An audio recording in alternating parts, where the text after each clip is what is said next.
In ancient Israel, Manoah and his wife were sad because they had no children. One day, an angel appeared to Manoah's wife, promising her a special son, a Nazirite set apart for God. The angel said, "Never cut his hair and avoid unclean food and wine. He will begin to save Israel from the Philistines." The boy, Samson, grew up strong, filled with God's Spirit. As a young man, Samson traveled to Timnah, saw a Philistine woman, and wanted to marry her, despite his parents' concerns. On his way, a lion attacked him, but God's Spirit gave him strength to tear it apart. Later, he found bees and honey in the lion's carcass and ate some. At his wedding feast, Samson challenged the Philistines with a riddle about the lion and honey. The Philistines struggled to solve it, growing frustrated and angry as the days passed. The Philistine companions were stumped by Samson's clever riddle. Unable to find the answer on their own, they turned to his new wife. "Coax the answer from your husband," they threatened, "or we will burn you and your father's house to the ground." Terrified, Samson's wife wept and pleaded with him every day. "You must hate me. You don't love me," she cried. "You told a riddle to my people, but you haven't told me the answer." Finally, worn down by her constant tears, Samson gave in and told her the secret. She immediately ran and told the Philistine men what she had learned. On the final day of the feast, just before the sun set, the men came to Samson with a smug look on their faces. They had the answer. "What is sweeter than honey?" they taunted. "And what is stronger than a lion?" Samson knew at once that he had been betrayed by his wife. A great anger burned within him. He traveled to a nearby Philistine town, struck down 30 of their men, and took their clothes to pay the debt he owed to his wedding guests. Feeling betrayed and furious, he went back to his father's house, his marriage ending before it had truly even begun. His anger did not cool with time.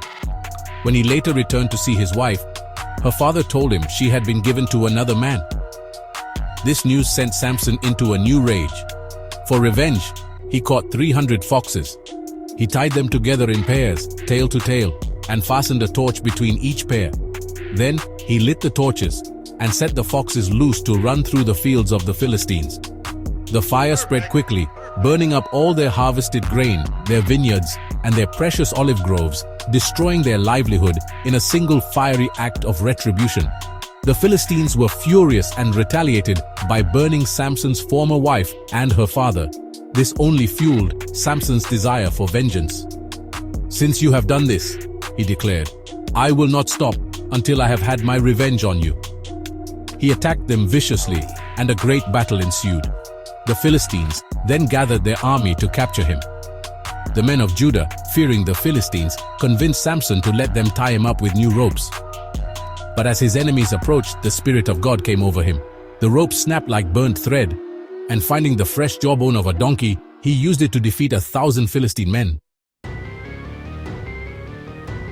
After his many battles, Samson's fame as a mighty warrior spread throughout the land. His life, however, was marked by a weakness for women who did not share his faith or his loyalties. He eventually fell deeply in love with a woman named Delilah, who lived in the valley of Sorek. When the powerful Philistine rulers heard of this, they saw a new opportunity to finally capture their greatest enemy.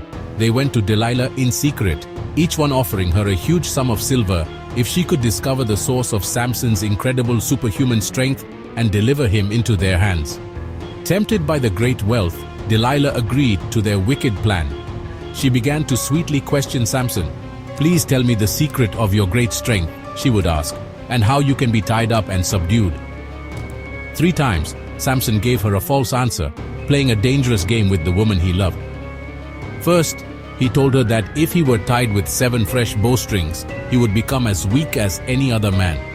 Delilah tried this while he slept, but he snapped the bowstrings with ease. He then told her new ropes would hold him, but he broke those just as easily. Delilah persisted, growing more and more frustrated with each failed attempt. She pouted and accused him of mocking her.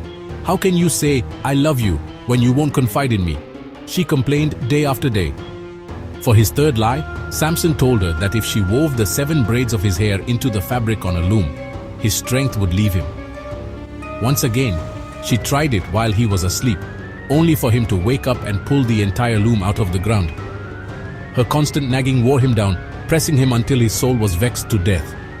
Finally, Samson could resist her pleading no longer. He gave up his most sacred secret, the vow that connected him to God. "A razor has never been used on my head," he confessed, his voice heavy with the weight of his admission. "I have been a Nazirite, dedicated to God since my birth. If my head was shaved, my strength would leave me, and I would become as weak as any other man." Delilah knew that this time he had told her the truth. She quickly sent a message to the Philistine rulers, telling them to come one last time, for their enemy was finally within their grasp. While Samson slept soundly with his head in her lap, Delilah called for a man to come and shave off the 7 braids of his hair. As the last lock of hair fell to the floor, his connection to his divine power was severed. His incredible strength drained away from him, and even worse, the Lord had departed from him.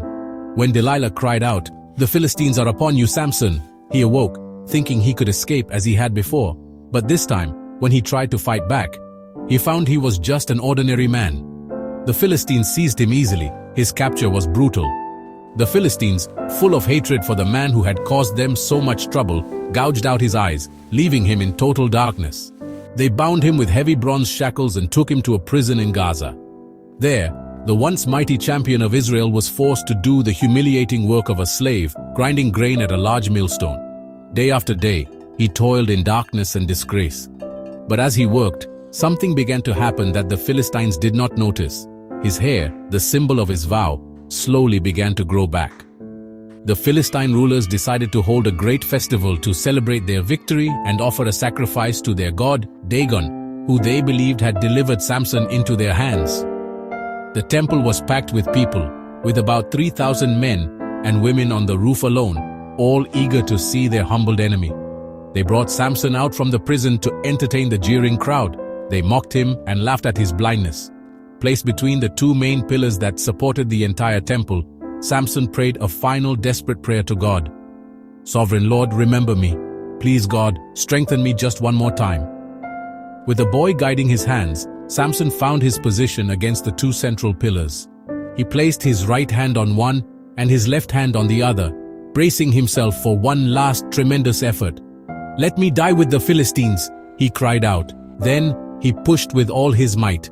The great stone pillars groaned and then shattered. The massive temple roof came crashing down, burying the cheering crowds and the Philistine rulers in a mountain of rubble. In that one final sacrificial act, Samson killed more of his enemies in his death than he had during his entire life. His family later came and buried him in his father's tomb, and he was remembered as a judge who had led Israel for 20 years.